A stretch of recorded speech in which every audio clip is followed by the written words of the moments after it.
Friends, ఇది i20 diesel బండి. ఇందులో వెహికల్ ప్రాబ్లం ఏంటంటే ఐడిల్ కండిషన్ లో నిలబడ్డప్పుడు హెవీగా ఇంజిన్ లో వైబ్రేషన్ వస్తుంది. ఈ వైబ్రేషన్ కస్టమర్ కంప్లైంట్. దీన్ని మేము డయాగ్నోస్ చేసి చెక్ చేసి ఇంజిన్ బెడ్ డ్యామేజ్ అయింది. ఇందులో హైడ్రాలిక్ బెడ్ వస్తుంది. ఇప్పుడు లేటెస్ట్ గా వచ్చే అన్ని బండ్లలో హైడ్రాలిక్ బెడ్స్ వస్తున్నాయి. ఈ హైడ్రాలిక్ బెడ్ డ్యామేజ్ అయింది. ఇందులో ఈ బెడ్ లోపల ఈ యాక్షన్ అనేది పోతుంది. పోయినాక engine metal to metal contact అయ్యి బెడ్ కుషనింగ్ ఉండకుండా వైబ్రేషన్ ఎక్కువ వస్తుంది.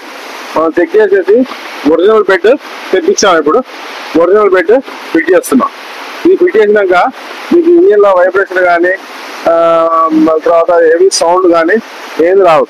ఇది జనరల్ గా 1,00,000 కిలోమీటర్కి 12 ఏళ్ళ సర్వీస్ బండి నడిచినాక ఈ ప్రాబ్లమ్స్ వస్తూ ఉన్నాయి రిపీటెడ్ గా.